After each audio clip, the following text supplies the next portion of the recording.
I just was like, nope, not going to do it. I'm going to wait until that perfect guy came in. But what I was really saying is, nope, I'm not willing to risk pain at all.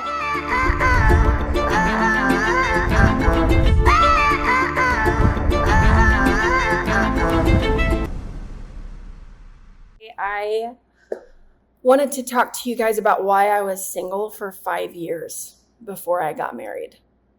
I wanted to kind of unpack that a little bit. I know for a lot of us, having intimate, healthy, connected relationships is the purpose for our life. Like, what is life? What is our point on earth if it isn't for love, if it isn't for connection, if it isn't to find that future spouse and to build amazing relationships with your friends and family outside of that? And I really, really wanted that. But the one thing that was blocking me was my own protectors. Some of those protectors were walls that I put up. Some of those protectors were my own self-sufficiency, my own independence, and some of it was my own shame. And so I wanted to unpack that with you guys just for a few minutes, and then I'd love to dive into some Q&A. For those of you who don't know, I am Sammy Robbins. I'm the owner and founder of Alive and Free Consulting, along with my husband, Spencer. And I love seeing women get connected and coming alive and learning how to do relationship well. It's why I started Alive and Free. It's why we're doing what we're doing. We have a mission to see women get free and women actually step into their dream desire of a healthy relationship. So let's talk about why I was single for 5 years before I got married. I would have told you in those 5 years, I would have told you I'm not dating until God tells me who I'm supposed to be with. And I would have sounded really healthy. I probably would have sounded really powerful to most of you. I probably would have convinced you that I knew exactly what I was doing and that I was making a powerful decision to hold out for the man that God had for me. And though I think that there was a lot of beauty in it and a lot of truth inside of my process, what I didn't realize for a long time is that I was terrified of intimacy. I was terrified of letting people in. And I think it all boiled down to how afraid of vulnerability I was. Because if you are vulnerable, that means you're letting someone in. And if you're letting someone in, it makes you susceptible to pain, rejection, abandonment, disappointment. And I could not bear the thought of going through that. And so my walls were so sky high in my heart that I couldn't even see past them. I had no idea what was on the other side of them. I had no idea that subconsciously I was so afraid. And I didn't know that that stemmed from my childhood. I didn't know that it had stemmed from my relationship with my parents and different dysfunctions that I saw, which we all have. Dysfunctional parents, even if your parents are amazing, they are not perfect because they aren't God. And I think it's an important element to actually dive in like after in the healing journey is to get your parents out of your God spot. Because whether we like it or not, whether we realize it or not, our parents, because they are supposed to be the representation of God for us, they end up being in this like highest place in our heart, whether they've hurt us a lot or whether they've loved us really well. They are like the supreme authority in our life, and they're the ones that crafted and sculpted us and the way that we think and see and believe about a lot of things. And so a lot of my painful relationship experiences from my childhood made relationship feel really dangerous and terrifying.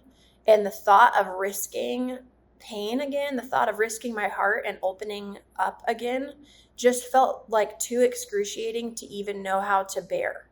And so for a lot of my single life in those 5 years after I had my come to Jesus, I just was like, nope, not going to do it.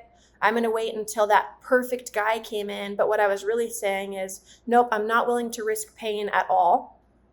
I'm going to wait until I can feel secure enough and until God tells me who my husband is, because I believed that if God told me who my husband was, then I would have to, that I wouldn't have to risk that vulnerability, that I wouldn't have to risk rejection, that I wouldn't have to risk opening myself up to someone only to be disappointed again. So I genuinely believed that I could skip all of that pain and all of that process if I held out for the guy that God had for me and not dated, because I wouldn't date, I wouldn't explore, I wouldn't even go on a date with a guy for years.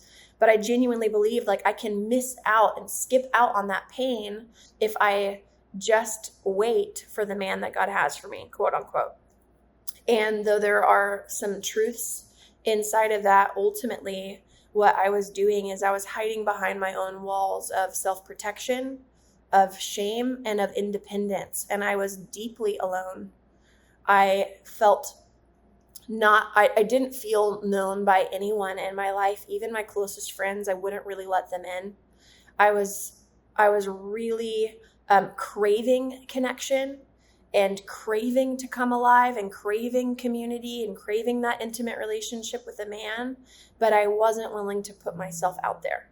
You will not be able to step into an intimate, healthy, connected relationship with a powerful man if you're living in your protectors, if you're unwilling to have vulnerability and bring vulnerability, if you're unwilling to let go of your independence and your self-sufficiency. You will not be able to even attract a man. Because I know for me, the walls that I had up, there were multiple guy friends in my life that told me later on, oh yeah, when I met you, I knew there would be no way you would ever date me. And I was like, why? Like, why did you think that? And they were like, I could just feel it. I could see it on you from a mile away. I knew that you weren't an option. We are all spiritual beings, whether people are connected to their emotions and connected to their spirit or not. And we pick up on things. And so those walls don't just keep people out that you don't want close. They also keep people out that you do want close. So it is really, really important to go on a journey where you can identify what some of those walls are in the first place, where you can actually heal those walls and learn where they came from, learn why they come up, when they come up, what your heart needs to not have those protectors come up. And then go on a journey where you can actually sustain navigating through that and sustain connection, sustain healing, sustain knowing how to get your heart what it needs so that you don't live in those walls of self-protection, of independence, and of isolation. And so those three things, identify and heal and sustaining the solution to those problems, those are the 3 steps that we do in our program in Alive and Free. We teach you how to navigate through those. So those are the 3 pillars that I think are really pivotal for actually navigating through this and getting free in this. And so if you guys have any questions about that, I would love for you to throw them in the comments. Hello, Lopez Love. You said, I feel like I'm making bad choices in my relationships. Yeah, we often do that when we have undealt with pain, unprocessed pain, when we don't know how to actually navigate through what's going on inside of us. We end up making bad decisions to cope. We end up living reactively and not being able to make powerful decisions to love and to protect ourselves in a healthy way. I know a lot of women will be attracted to the toxic man that's emotionally unavailable and unattracted to the man who's actually pursuing you, who's interested, who is emotionally available.